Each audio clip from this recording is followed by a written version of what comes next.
नमस्कार दोस्तों, कैसे हैं आप सभी लोग। मैं सचिन आप सभी का आपके अपने यूट्यूब चैनल इंग्लिश वाला में स्वागत करता हूं। और दोस्तों, आज मैं आप सबके लिए लेके आया हूं पेपर सोल्यूशन। बिहार शिक्षक भर्ती अभी टीयर जो 3.0 जो हुआ है, उसका जो जनरल स्टडीज़ में क्वेश्चन पूछे गए हैं, उसका सोल्यूशन हम आज करने वाले हैं। हालांकि ये पेपर तो 100% कैंसिल हो जाएगा, लेकिन पेपर का सोल्यूशन करना ज़रूरी है ताकि हम जो है अगले एग्ज़ाम के लिए तैयारी कर सकें, पेपर को समझ सकें। तो चलिए शुरू करते हैं आज का सेशन दोस्तों।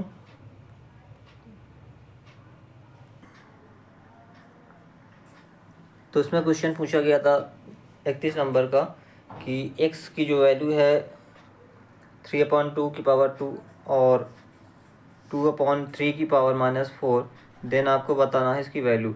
ठीक है, यदि x की जो वैल्यू है ये दी है, तो उसमें जो है x पावर -2, x की पावर -2 का जो है मान क्या होगा ये बताना था। ठीक है, तो इसका जो है करेक्ट आंसर क्या हो जाएगा, इसका ए भी सही है और सी भी सही है। ठीक है, क्योंकि इसका जो है अगर चेंज कर देंगे तो ये आपका नेगेटिव वाला पॉजिटिव में हो जाएगा। ठीक है, तो इसका ऑप्शन नंबर जो फाइनल जो होगा वो ऑप्शन नंबर डी इसका करेक्ट आंसर हो जाएगा, ऑप्शन नंबर डी। ठीक है, आगे चलते हैं। अगला लिखा हुआ है कि the compound interest of the, इसमें आपको चक्रवृद्धि ब्याज बताना था 1,000 रुपये पे 2 साल के लिए। ठीक है, तो 4% के एनुअल एनम पर इसका जो है करेक्ट आंसर क्या हो जाएगा, इसमें करेक्ट आंसर दिया नहीं है। ठीक है, तो इसका हो जाएगा ऑप्शन नंबर ई, सही जवाब हो जाएगा। अगला लिखा हुआ है कि the number of sides of regular polygons whose each exterior angles has measure 45 degree, तो इसका बताना है आपको।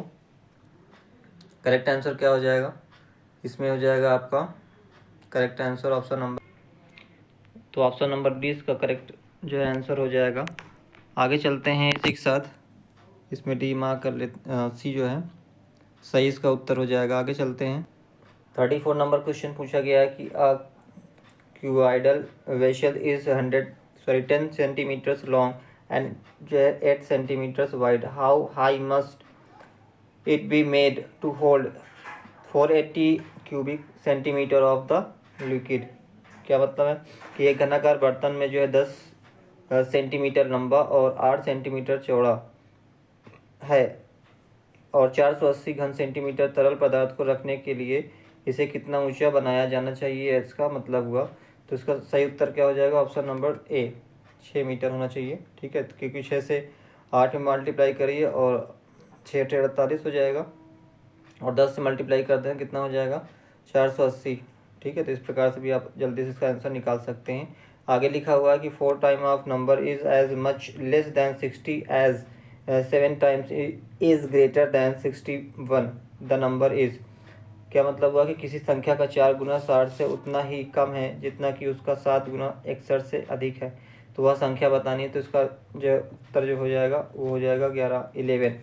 ठीक है, आगे चलते हैं। लिखा हुआ है नेक्स्ट क्वेश्चन कि जो है the width of rectangle is 3/4 times of its length if the perimeter of the rectangle is 546 centimetre. The dimension of the rectangle R centimetre बताना है कि आयत की चौड़ाई उसकी लंबाई की 3/4 है यदि आयत की परिधि जो है 546 सेंटीमीटर है, तो आयत की विमाएँ बताना है। ठीक है, सेंटीमीटर में। तो इसका करेक्ट आंसर क्या हो जाएगा, ऑप्शन नंबर ई, क्योंकि इसमें जो है करेक्ट आंसर नहीं दिया हुआ है।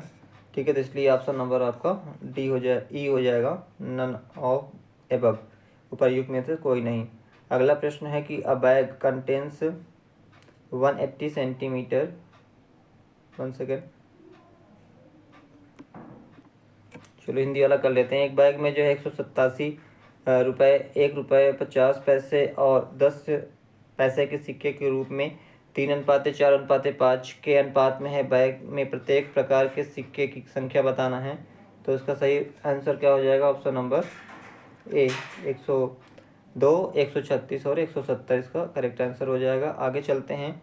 लिखा है कि एक वृत्त की त्रिज्या 40% बढ़ा दी गई है, तो उसका क्षेत्रफल कितना हो जाएगा, तो उसका उत्तर हो जाएगा 96% क्षेत्रफल बढ़ जाएगा। ठीक है, आगे चलते हैं। अगला है 39 नंबर, 39 नंबर की ये आपका साइंस से आ गया। ठीक है, जियो स्टेशनरी उपग्रह अनुमानतः किस ऊंचाई का होता है? ठीक है, तो इसका करेक्ट आंसर होगा 36,000। ठीक है, 36,000 किलोमीटर होता है। तो इसका करेक्ट आंसर क्या हो जाएगा? उपर्युक्त में से कोई नहीं। ऑप्शन नंबर जो है इसका ई सही आंसर हो जाएगा। ठीक है, आगे बढ़ते लिखा हुआ है कि जो किसी परिपथ में कौन सा जो है पद विद्युत पावर को प्रदर्शित नहीं करता है? ठीक है, तो इसमें कौन सा हो जाएगा?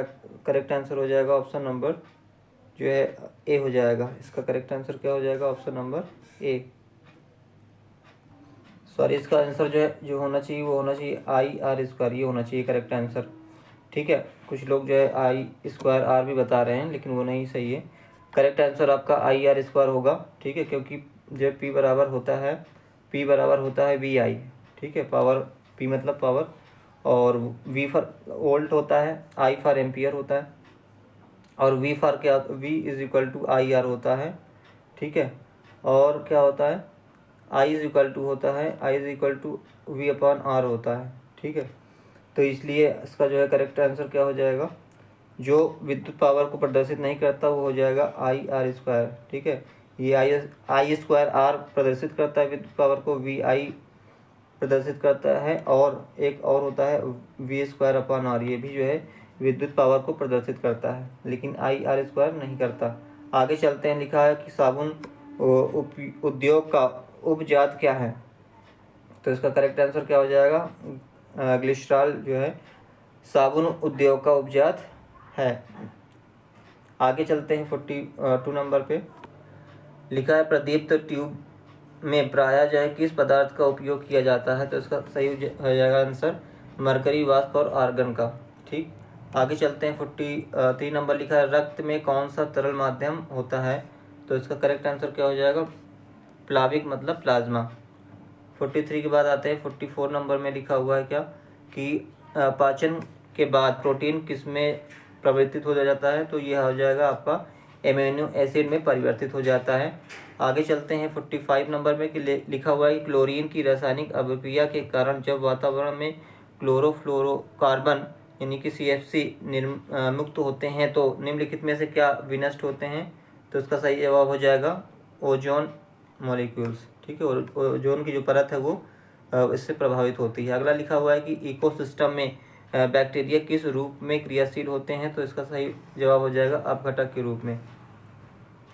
ठीक है, आगे लिखा हुआ है कि हाल ही में ताइवान के निर्वाचित राष्ट्रपति लाई चिंग-ते को उनकी जो है चुनावी जीत पर बधाई देने के बाद किस देश की सरकार ने फिलीपींस के राष्ट्रपति फर्डिनांड मार्कोस जूनियर को आग से न खेलने की चेतावनी दी? तो इसका सही जवाब हो जाएगा चीन ने। ठीक है, तो चीन ने ऐसा बोला था। आगे चलते हैं 48 के बाद 14 नंबर पे। लिखा हुआ है कि विश्व आर्थिक मंच वर्ल्ड इकोनॉमिक फोरम के संस्थापक कौन थे जिनकी 54वीं वार्षिक बैठक जनवरी 2024 में दावोस स्विट्जरलैंड में हुई थी? तो इसका सही उत्तर क्या हो जाएगा?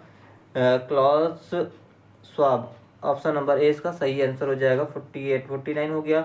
49 में आते हैं, लिखा हुआ है कि भारत में निम्नलिखित में से किस देश में फरवरी 2024 के दूसरे सप्ताह में अपना एकीकृत भुगतान इंटरफेस यानी UPI सिस्टम लॉन्च किया है? तो इसका करेक्ट आंसर क्या हो जाएगा? मॉरिशस और क्या श्रीलंका। ठीक है, दोनों ये हैं, तो इसका करेक्ट हो जाएगा उपयुक्त में से एक से अधिक। अगला चलते हैं नेक्स्ट नंबर पे। नेक्स्ट लिखा हुआ है क्या 50 नंबर की भारत के निम्नलिखित में से किस राज्य ने 6 फरवरी 2024 को राज्य विधानसभा में समान नागरिक संहिता 2024 विधेयक पेश किया है और ऐसा करने वाला वह पहला राज्य बना है? तो इसका करेक्ट आंसर क्या हो जाएगा? उत्तराखंड होता है। इसमें ऑप्शन नहीं है, इसलिए आपका करेक्ट आंसर क्या हो जाएगा? ऑप्शन नंबर ई। ठीक है, ऑप्शन नंबर उपयुक्त में से कोई नहीं। आगे चलते हैं। अगला प्रश्न है कि CAR-T सेल थेरेपी जिसे हाल ही में भारत के दवा नियामक जो है द्वारा अनुमोदित किया गया है, रोगी की प्रतिरक्षा प्रणाली को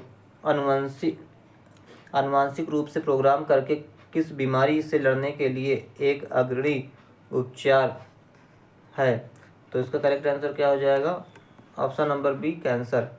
ठीक है, आगे चलते हैं। इसी के साथ लिखा हुआ है नेक्स्ट क्या लिखा है कि उस ब्रिटिश गिटार वादक का नाम बताइए जिसने जाकिर हुसैन और 3 अन्य भारतीयों के साथ दिस मोमेंट पर सर्वश्रेष्ठ वैश्विक संगीत एल्बम के लिए 2024 ग्रैमी पुरस्कार जीता है। तो इसका करेक्ट आंसर क्या हो जाएगा? ऑप्शन नंबर इसका हो जाएगा जॉन मैकलागलिन। ऑप्शन नंबर ए इसका करेक्ट हो जाएगा। आगे प्रश्न लिखा हुआ है कि बिहार सरकार द्वारा निम्नलिखित में से किसके लाभ के लिए मिशन दक्ष शुरू किया गया है? तो ये हो जाएगा ऑप्शन नंबर इसका सी, यानी शैक्षिक रूप से कमजोर बच्चों के लिए। आगे चलते हैं, लिखा कि उड़ीसा में गुप्तेश्वर शिव मंदिर से सटा प्रसिद्ध गुप्तेश्वर वन, जिसे हाल ही में चौथा जैव विविधता विरासत स्थल घोषित किया गया है, किस जिले में स्थित है? तो इसका करेक्ट आंसर क्या हो जाएगा? ऑप्शन नंबर सी, मीन्स की कोरापुट इसका करेक्ट आंसर हो जाएगा। आगे चलते हैं, लिखा हुआ है क्या, पूछा गया था कि बाल्टोरो हिमनद अवस्थित है, तो ये कहाँ पे है? काराकोरम में बाल्टोरो हिमनद अवस्थित है। आगे लिखा हुआ है क्या कि केंद्रीय उच्च भूमि के संबंध में निम्नलिखित में कथनों में से कौन सा सही है? तो इसका करेक्ट आंसर क्या हो जाएगा? इसमें हो जाएगा आपका ऑप्शन नंबर डी, उपयुक्त में से एक से अधिक। ठीक है, आगे चलते हैं, लिखा हुआ है निम्नलिखित में से कौन सी जो है उथली झील है, ये बताना है। तो इसका करेक्ट आंसर क्या हो जाएगा? ऑप्शन इसका भी ऑप्शन नंबर जो है डी हो जाएगा, क्योंकि जो है अल्पपोषी भी है और खारी झील, दोनों को ही कहते हैं उथली झील। ठीक है, आगे चलते हैं, अगला लिखा हुआ है 58 नंबर की निम्नलिखित में से कौन सा जीवोम यानी कि बायोम चैपेरेल के रूप में जाना जाता है? तो उसका करेक्ट आंसर हो जाएगा भूमध्य सागरीय झाड़ी वन। ऑप्शन नंबर ए इसका करेक्ट आंसर हो जाएगा। ठीक है, आगे चलते हैं, 59 नंबर में लिखा हुआ है कि जो है इसमें आपको मैच करना है, तो इसका जो है करेक्ट जो मैच है वो कौन सा हो जाएगा? तो इसका करेक्ट जो मैच है ऑप्शन नंबर बी इसका करेक्ट हो जाएगा, क्योंकि जो फॉन है, फॉन को क्या कहते हैं? गर्म जो स्थानीय हवा होती है उसको फॉन बोलते हैं। क्या बोलते हैं? फॉन बोलते हैं, जो गर्म स्थानीय हवा होती है। और चिनोक किसको बोलते हैं? चिनोक बोलते हैं बर्फ़ खाने वाली जो हवा होती है उसको चिनूक बोलते हैं। और मिस्ट्रल जो होता है उसको बोलते हैं ठंडी स्थानीय हवा को मिस्ट्रल बोलते हैं। ठीक है, और जो घाटी हवा होती है उसको क्या होती है? दैनिक हवा होती है। ठीक है, तो ये आपका करेक्ट मैच हो जाएगा। आगे चलते हैं, 60 नंबर पे जो है क्या लिखा हुआ है कि टफ किससे संबंधित है? तो टफ जो होता है वो ज्वालामुखी राग से संबंधित होता है। ठीक है, ज्वालामुखी राग से संबंधित होता है टफ। अगला लिखा है कि आदिवासी बस्तियां किस नाम से जानी जाती हैं?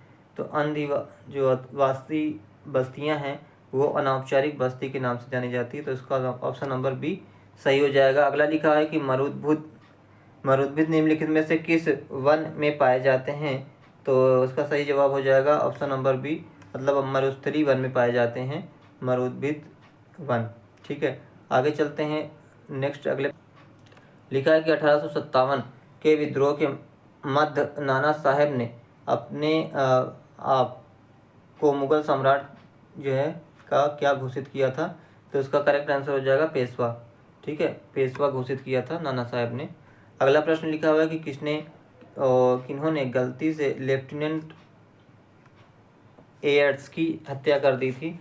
तो इसका करेक्ट आंसर हो जाएगा क्या? दामोदर और बालकृष्ण, इन्होंने जो है गलती से लेफ्टिनेंट एयर्स की हत्या कर दी थी। अगला प्रश्न लिखा हुआ है कि किस मुस्लिम स्वतंत्रता सेनानी को भाईचारा एवं एकता दर्शाने हेतु गोल्डन टेम्पल की चाबियां सौंपी गई थी? तो इसका करेक्ट आंसर क्या हो जाएगा? ऑप्शन नंबर सी, मतलब कि सैफुद्दीन किचलू को।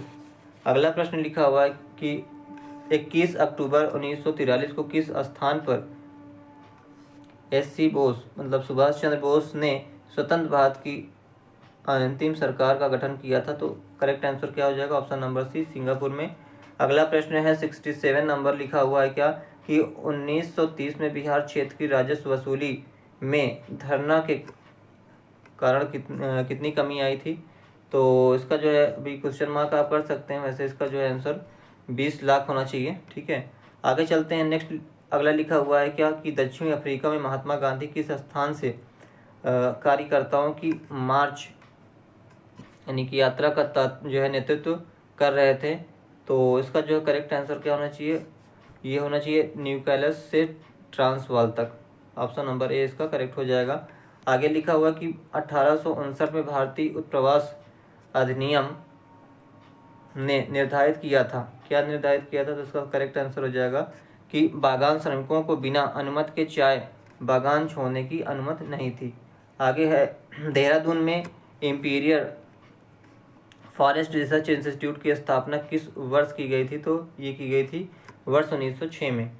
ठीक है, तो ये हो गया आपके जनरल क्वेश्चन के जो है 40 क्वेश्चन जो पूछे गए थे। ठीक है, और गाइस जिन्होंने जो है अभी उसका मैच नहीं किया, हिंदी का और इंग्लिश के जो क्वेश्चन पूछे गए थे तो उसकी भी मैंने वीडियो बना दी है, वो भी आप जाके जो है देख सकते हैं। ठीक है, और भी जो जिस भी सब्जेक्ट का सलूशन चाहिए वो आप लोग कमेंट कर सकते हैं। ठीक है, ताकि मैं आपको लोगों के लिए कमेंट को देख के उसके अकॉर्डिंग वीडियो बना सकूँ। ठीक है, तो बस आज के लिए इतना ही, और प्लीज़ वीडियो को लाइक शेयर और सब्सक्राइब ज़रूर करिएगा। मिलते हैं नेक्स्ट वीडियो में, इसी के साथ जय हिंद जय भारत।